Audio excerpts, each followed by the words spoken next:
بسم اللہ الرحمن الرحیم۔ الحمدللہ، ہماری تلاوت کا آغاز 22ویں پارے سے ازواج مطہرات امہات المؤمنین حضور علیہ الصلاۃ والسلام کی ازواج سے خطاب ہے، اور آپ کے واسطے سے ساری خواتین اسلام سے خطاب ہے۔ چند ہدایات خاص طور پہ ہیں۔ سب سے پہلے ازواج مطہرات سے اور آپ کے واسطے سے پوری امت مسلمہ کی ماؤں بہنوں سے کسی اجنبی مرد سے لوچ کے لہجے میں بات نہ کرنا، ورنہ سامنے والا کسی اور مرض میں مبتلا ہوگا۔ بس ضرورت کی بات کہہ دینا بس۔ دوسری ہدایت فرمائی، عورتیں گھر میں ٹھہری رہیں، وہی ان کا اصل مسکن ہے، اسی میں ان کی حفاظت ہے۔ باہر جب نکلے تو بے پردہ نہ نکلے، اپنی زیب و زینت کا اظہار نہ کرے، ستر اور حیا کی چادر لے کے نکلے۔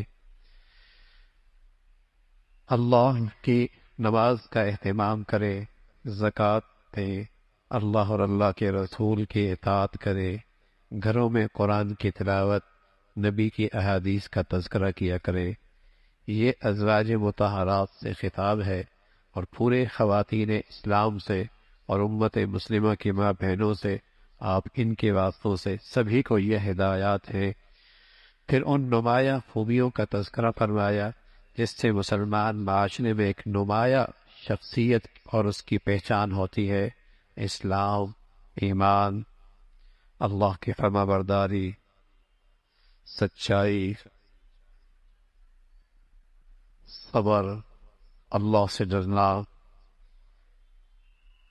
اور امانت اور دیانت، روزوں کا اہتمام، اپنی شرمگاہوں کی حفاظت، اللہ کو یاد کثرت سے کرنا۔ یہ مسلمان مرد عورت کی وہ نمایاں خوبیاں ہیں جس سے وہ معاشرے میں پہچانا جاتا ہے، یہ اللہ والا ہے، یہ اللہ پر ایمان لانے والا ہے، یہ اس کی نمایاں خوبیاں ہیں۔ پھر حضور علیہ الصلاۃ والسلام سے خاص طور پہ ایک موقع پہ خطاب ہے کہ آپ کا منہ بولا بیٹا حضرت زید ابن حارث اور آپ کی پھوپھی ذات حضرت زینب کے درمیان نکاح کا نبھا نہ ہو سکا، ازواجی زندگی نبھ نہ سکی، انہیں طلاق ہو گئی۔ حضرت زینب کو حضور علیہ الصلاۃ والسلام کو اللہ نے حکم دیا، آپ نے نکاح کر لیا۔ زمانے جاہلیت میں یہ بات بڑے عیب کی ہوتی تھی کہ اپنے منہ بولے بیٹے کی بیوی کو جو طلاق شدہ ہے اس سے شادی ہو جائے۔ اللہ رب العزت نے فرمایا، ہاں آپ کی شادی اس لیے کرائی تاکہ یہ غلط رواج ہمیشہ کے لیے ختم ہو جائے اور غلط بات ہمیشہ کے لیے اس کا سد باب ہو۔ آپ نے پھر آپ علیہ الصلاۃ والسلام کی خاص خوبیوں کا تذکرہ فرمایا کہ آپ بشیر ہیں ایمان والوں کے لیے جنت اور اللہ کی رضا کی خوشخبری سناتے ہیں، آپ نذیر بھی ہیں نافرمان اور کفر اور فسق کی زندگی گزارنے والوں کے لیے اللہ کے غضب اور اللہ کی ناراضگی اور جہنم کی خبر دیتے ہیں۔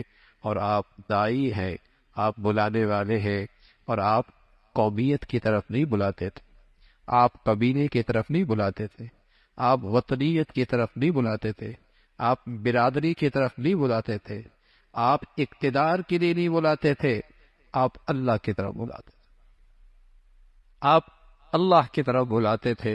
اس لیے کہ جب بندہ اللہ کا ہو جائے گا تو سب کچھ اس کی صلاحیتوں کا استعمال ٹھیک ہو جائے گا۔ لیکن آج کے نئے نئے مقتدی اور نئی نئی قیادتیں لوگوں کو بلاتی ہیں، لیکن اپنی ذات کی پرستش کے لیے، اقتدار کے لیے، قومیت کے لیے، لسانیت کے لیے، وطنیت کے لیے، جس سے نفرتیں بڑھ رہی ہیں۔ آپ داعی ہیں، آپ بشیر ہیں، آپ نذیر ہیں۔ پھر آپ علیہ الصلاۃ والسلام سے خاص طور پہ طلاق کے متعلق اور امت کو ہدایت دی اور ان کی عدت کا بتایا اور انہیں اچھے طریقے سے رخصت کرنے کی ہدایت فرمائی۔ پھر ازواج کے متعلق آپ کی خاص شان تھی، اس کا تذکرہ فرمایا۔ پھر آداب معاشرت کے متعلق کچھ آداب، کچھ ہدایت ہے۔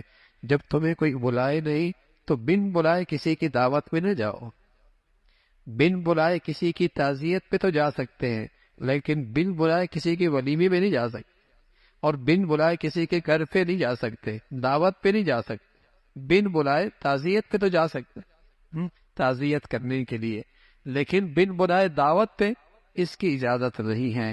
اور پھر آپ علیہ الصلوۃ والسلام کے گھر میں اگر آپ کھانے کے لیے گئے، آپ کو بلایا، تو پھر خیال کرنا کہ اتنی بیٹھ کے گفتگو میں نہ مشغول ہو جانا کہ گھر والوں کو تکلیف ہو جائے، گھر والوں کو تکلیف ہو۔ فرمایا اللہ کے نبی ہیں، وہ تو کچھ نہیں کہیں گے، لیکن اللہ تمہیں ہدایت دے رہا ہے، اللہ تعالیٰ تمہیں ہدایت دے رہا ہے۔ پھر حجاب اور اسلام کا جو ایک حکم ہے جس سے فواحش کا اور بے حیائی کا اور بدکاری کا سد باب ہوتا ہے، اس کے متعلق ہدایات ہے کہ جب تمہیں کسی اجنبی عورت سے کچھ لینا ہو تو پردے کی آڑ میں لو۔ وَإِذَا سَأَلْتُمُوهُنَّ مَتَاعًا فَاسْأَلُوهُنَّ مِن وَرَاءِ حجاب، بیچ میں پردہ حائل۔ آپ ذرا سوچیں تو صحیح، ایک طرف جب یہ قرآن پہلی مرتبہ اترا اور جن لوگوں پہ اترا وہاں ایک طرف حضور کی بیویاں ہیں اور حضور کی بیٹیاں ہیں اور صحابہ کی بیویاں ہیں اور ایک طرف صحابہ ہیں، بتائیے وہاں تو ہدایت یہ آ رہی کہ جب بھی ایک دوسرے سے لینا ہو تو پردے کی آڑ میں، اور اب مسلمانوں کے ہاں اللہ کے اس حکم کا کتنا لحاظ ہے۔ اسکول، کالج، یونیورسٹی، ہسپتال، تقریبات، خوشی غمی، گھر باہر، بازار، جب کھلے عام اللہ کی نافرمانی ہوتی ہے بھائی، پھر اللہ کی طرف سے آنے والی سزا بھی پھر عام ہوتی ہے۔ جب پہلے گناہ چھپ کے ہوتے تھے نا تو اللہ کی پکڑ بھی انہی لوگوں پر ہوتی تھی جو چھپ کے کرتے تھے۔ جب گناہ علی اعلان ہو تو آنے والی آفات کے اندر پھر سب اس آفت میں مبتلا ہوتے ہیں، تو کھلے عام یہ گناہ ہوتے ہیں۔ فرمایا ہاں وہاں پردے کی ضرورت نہیں، جہاں اپنا بیٹا ہے، اب بیٹوں کے بیٹے ہیں، بھائی ہیں، بھائیوں کے بیٹے ہیں، یا اپنی جیسی عورتیں ہیں، ان سے پردہ نہیں ہے۔ اللہ سے ڈرو۔ پھر حضور علیہ الصلوۃ والسلام پر درود کا تذکرہ فرمایا، اپنے نبی پہ درود و سلام بھیجا کرو، اس لیے کہ اللہ بھی اپنے نبی پر رحمت بھیجتا ہے۔ حضرت ابو طلحہ رضی اللہ تعالیٰ عنہ فرمانے لگے، ایک دن اللہ کے نبی مسکراتے چہرے کے ساتھ آئے۔ ہم نے پوچھا یا رسول اللہ آپ بڑے خوش نظر آ رہے ہیں۔ فرمایا کیوں نہ خوش ہوں، اللہ کی طرف سے فرشتہ میرے پاس آیا اور مجھے پیغام دے کر گئے ہیں اور مجھے خوشخبری دے کر گئے ہیں کہ جو آپ پر ایک مرتبہ درود بھیجے گا اللہ اس پہ 10 رحمتیں بھیجیں گے، اور جو آپ پر ایک مرتبہ سلام بھیجے گا اللہ تعالیٰ اس پر 10 مرتبہ سلامتی بھیجے، 10 مرتبہ سلامتی بھیجیں گے۔ اور چھوٹا سا چھوٹا درود و سلام صلی اللہ علیہ وسلم، یہ سب سے چھوٹا درود ہے، اور سب سے اعلیٰ درود شریف جو آپ نماز میں پڑھتے ہیں درود ابراہیم، وہ سب سے اعلیٰ ہے، اور چھوٹا سا چھوٹا صلی اللہ علیہ وسلم درود و سلام ہے۔ کیا ہی اچھا ہے 24 گھنٹے میں کچھ دیر بیٹھ کر نبی کی محبت میں اور نبی کے پیار میں اور نبی کے احسانات کا تصور کر کے اپنی نبی پہ درود شریف پڑھ لیا کرے، درود و سلام پڑھ لیا کرے۔ ہوگا کیا، میرے نبی کی شان تو ویسے ہی بہت اونچی ہے، ہماری قسمت جاگ جائے، پڑھنے والوں کے نصیب کھل جائیں گے، قسمت والے پڑھنے والوں کا اللہ کے ہاں اعزاز اور اللہ کے ہاں اس کا مرتبہ ہو جائے گا۔ ورنہ اللہ کے حبیب کی تو اپنی شان ہے جس پر اللہ کے فرشتے درود و سلام بھیجتے ہیں، اللہ تعالیٰ اپنی رحمتیں بھیجتے ہیں۔ پھر اس کا تذکرہ فرمایا کہ اللہ اور اللہ کے رسول کو ایذا پہنچانا، ایسا شخص اللہ کے عذاب کا مستحق ہے، اور ایمان والوں کو بلا وجہ دکھ پہنچانا اور ایذا پہنچانا حرام ہے، اس کا تذکرہ۔ پھر اللہ کے نبی سے خطاب ہے، یا ایھا النبی قل لازواجک وبناتک ونساء المؤمنین یدنین علیہن من جلابیبہن، اے نبی اپنی بیویوں سے کہہ دے، ازواجک وبناتک اپنی بیٹیوں سے کہہ دیں، ونساء المؤمنین اور تمام ایمان والی عورتوں سے کہہ دیں، یدنین علیہن من جلابیبہن جب باہر نکلیں تو اپنی چادر چہرے پہ ڈال۔ کتنا اہتمام ہے قرآن میں۔ اے نبی آپ کہہ دیں اپنی بیوی سے، اپنی بیویوں سے، اپنی بیٹیوں سے، مسلمان عورتوں سے۔ اور اس وقت مسلمانوں کی یہی پہچان ہوتی تھی جو باندیاں ہوتی تھی وہ پردہ نہیں کرتی تھی، اور جو مسلمان آزاد بچیاں عورتیں بہنیں ہوا کرتی تھی ان کے چہروں پہ پردہ ان کے چہروں پہ پردہ ہوتا تھا۔ اور سچ ایس کر رہا ہوں، جس معاشرے سے یہ پردہ اور حیا کی دولت چلی گئی وہاں گھر نہیں بسا کرتے، وہاں طلاق ہی طلاق ہوتی ہے، وہاں خلا ہی خلا ہوا کرتا ہے، وہاں گھروں میں بد اعتمادی ہی بد اعتماد ہوتی ہے، وہاں گھر ٹوٹے کرتے ہیں، پھر وہاں گھر نہیں آباد ہوا کرتے، وہاں گھر نہیں بنا کرتے۔ مغرب کی گندگیاں ہم لیں گے تو مغرب کی طرح ہمارے گھر بھی ڈوبتے ہوئے نظر آئیں گے، وہاں تو ہر دوسری عورت کو طلاق ہے، ہر دوسرا بیٹا حرام کا ہے۔ لیکن جب وہ گندگیاں ہمارے ہاں آئیں گی اور اپنی نبی کی زندگی چھوڑیں گے پھر رسوائی ہمارا مقدر بنے گی، پھر ذلت اور رسوائی ہم بھی اپنے گھروں میں خاندانوں میں دیکھیں گے۔ تو یہ حیا کا حکم ہے کہ پردے کا اہتمام ہو، اس کا تذکرہ فرمایا، پھر آخرت کا تذکرہ، اور پھر ایمان والوں کو تلقین فرمائی اللہ سے ڈرو، زبان صحیح رکھو، زبان صحیح ہوگی تو سارے اعمال ٹھیک ہونے لگ جائے، زبان سیدھی ہو، سچائی پر ہو، سچی بات ہو، اچھی بات ہو، اس کا تذکرہ فرمایا۔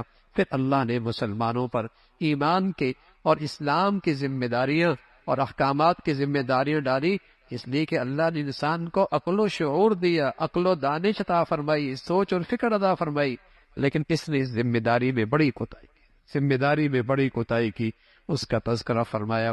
پھر سورہ سبا ہے، سبا قوم سبا ایک قوم کا نام ہے، شروع میں اللہ کی حمد و ثنا ہے، اللہ کی بڑائی ہے، اور ہر چیز زمین سے نکلنے والی، زمین میں جانے والی سب اللہ کے علم میں، سب اللہ کے علم میں ہے۔ نیکی والوں کے لیے جنت ہے اور نافرمانی والوں کے لیے اللہ کا عذاب ہے۔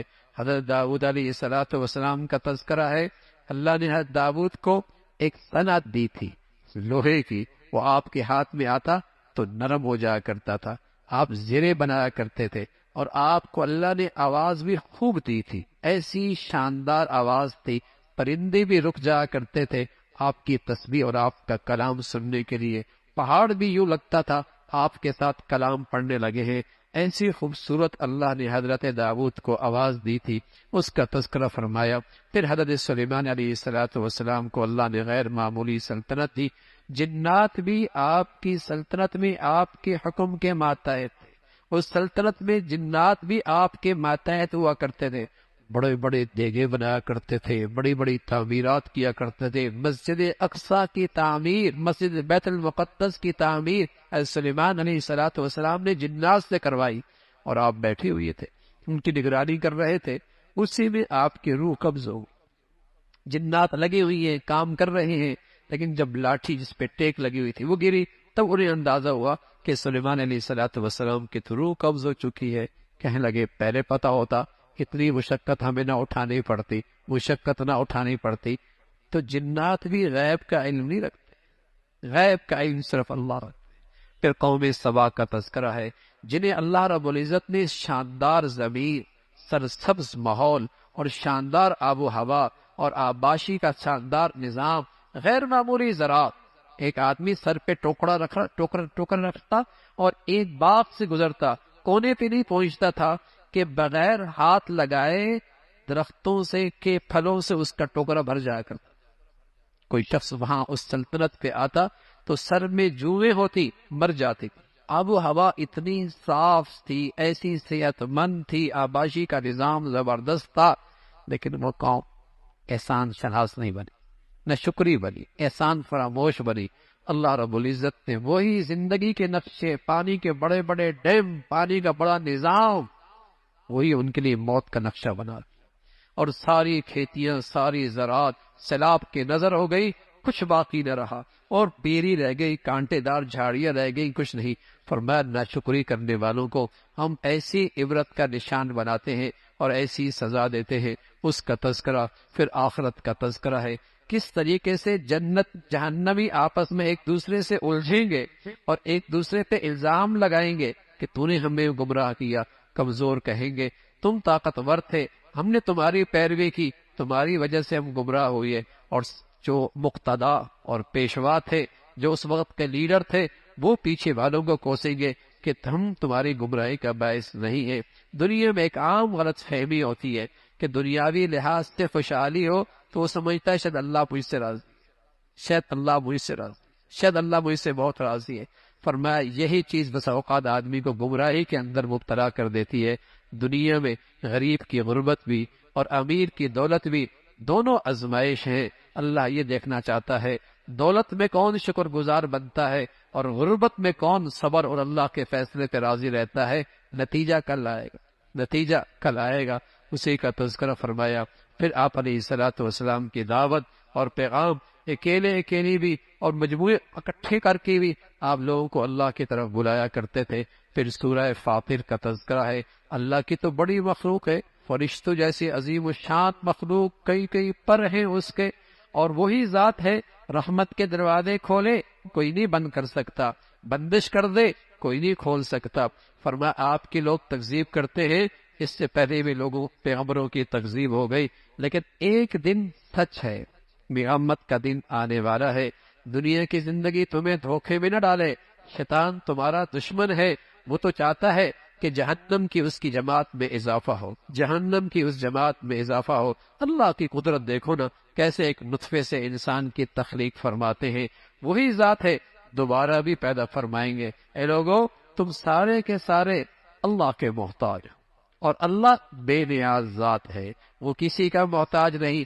ساری دنیا اکٹھی ہو جائے عبادت پہ آ جائے، اس کی سلطنت اور شان میں اضافہ کوئی نہیں ہونا، اور ساری دنیا ایک نافرمان شخص کی طرح ہو جائے، اس کی شان میں اور اس کی عزت میں فرق کوئی نہیں آنا۔ وہ غنی ذات ہے، تم اللہ کے در کے بھیکاری اور محتاج ہو، اسی کی طرف اپنے آپ کو متوجہ رکھو، رجوع کرو۔ اور فرمایا کل قیامت میں کوئی کسی کا بوجھ نہیں اٹھائے گا، ہر ایک کے نامہ اعمال کا معاملہ اس کے ساتھ ہوگا، اس کا تذکرہ۔ پھر اللہ کی قدرت، اللہ کی طاقت زمین پہ پھیلی ہوئی ہے۔ فرمایا جس کو جتنی اللہ کی معرفت ہوتی ہے، ہونا کیا چاہیے؟ وہ اتنا ہی زیادہ اللہ سے ڈرنے والا ہو، اللہ سے ڈرنے والا ہو، اور اس کے اندر خوف خدا ہو، اس کا تذکرہ فرمایا۔ پھر اس امت میں مختلف طبقات ہوتے، کچھ گناہگار ہوتے، کچھ نیکیاں اور بدیاں دونوں ساتھ کرتے ہیں، اور کچھ ایسے ہیں جو نیکیوں میں بہت سبقت کرنے والے ہیں۔ اگر گناہوں کے ساتھ ایمان موجود ہے تب بھی ایک نہ ایک دن جنت میں جائے گا، لیکن وہ لوگ جو نیکیوں سے پاک زندگی گزارتے ہیں ان کے لیے جنت میں ہیں، اور جنت میں جب داخل ہوں گے تو کہیں گے اے اللہ تیرا شکر، اے اللہ تیرا شکر ہے کہ دنیا کے سارے غم ختم ہوئے اور تیرا وعدہ سچا ہے جنت میں۔ لیکن جو جہنم میں جائیں گے چیخیں گے، چلائیں گے اور کہیں گے اے اللہ واپس بھیج، نیک بن جائیں گے، واپس بھیج، نیک بن جائیں گے۔ اللہ میاں فرمائیں گے کیا میں نے اتنی عمر نہیں دی تھی؟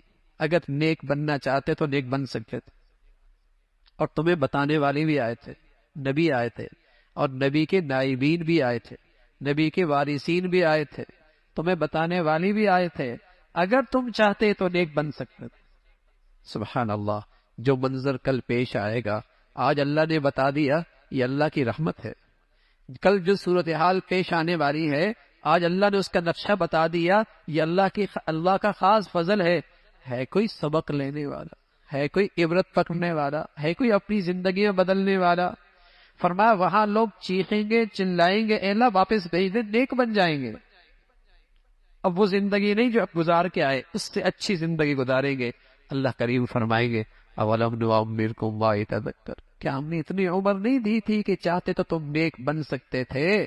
اور تمہارے پاس ڈرانے والے، سمجھانے والے بھی آئے، ایک تو نبی آئے، نبی کے پیروکار آئے، نبی کے نائبین آئے، اور پھر ڈرانے کی اور بھی تو بہت ساری شکلیں ہیں۔ تمہارے ابا تمہارے گھر سے نہیں چلے گئے، اور تمہارے دادا اور نانا نہیں چلے گئے، اور تمہارے گھر کے کتنے لوگ کندھوں پہ اٹھا کے دنیا انہیں قبرستان نہیں چھوڑ کے آئی، لیکن تمہیں خیال نہ آیا، تمہیں ہوش نہیں آیا کہ یہ جانا میں نے پہلے بھی ہے، یہ شفٹنگ میں نے بھی کرنی ہے۔ تو اللہ رب العزت نے اس منظر کا ذکر فرمایا کہ نیکی اور بدی کا اللہ کے ہاں وہ بدلہ اور انعام اور سزا بھی ہے۔ فرمایا زمین پہ چل پھر کے دیکھو تو صحیح نافرمانوں کا انجام اور ان کے ساتھ حشر کیا ہوا۔ فرمایا اللہ رب العزت مہلت دیتے ہیں، اللہ تعالی مہلت دیتے ہیں۔ اگر ہر بدعمال کو اس کی بدعمالی پر فوراً پکڑے تو زمین پہ چلنے پھرنے والا کوئی نہیں ملتا۔ اگر ہر نافرمانی پر اللہ کی طرف سے فوراً پکڑ آتی تو زمین پہ چلتے پھرتا کوئی نہیں ملتا۔ یہ تو اللہ کی کرم ہے بھائی، ماہو سال اس کی نافرمانیاں کرتے ہیں، پھر بھی دسترخوان نعمتوں سے بھرا ملتا ہے۔ شام نافرمانیوں سے گزرتی ہے، صبح دسترخوان نعمتوں سے بھرا ملتا ہے۔ صبح سے لے کر شام تک نافرمانیاں کرتے ہیں، رات پھر دسترخوان نعمتوں سے بھرا ملتا ہے۔ یہ تو اس کا حلم ہے بھائی، یہ تو اس کا حلم ہے، یہ تو اس کی ڈھیل ہے۔ لیکن کب تک رسی کھینچے گی، پکڑ ہوگی؟ تو فرمایا اللہ رب العزت یہ سب ڈھیل دی ہے، لیکن کوئی چیز اللہ کی نظروں سے اوجھل نہیں ہے، وہ سب دیکھ رہا ہے، وہ سب دیکھ رہا ہے۔ اللہ بھائی عمل کی توفیق نصیب فرما۔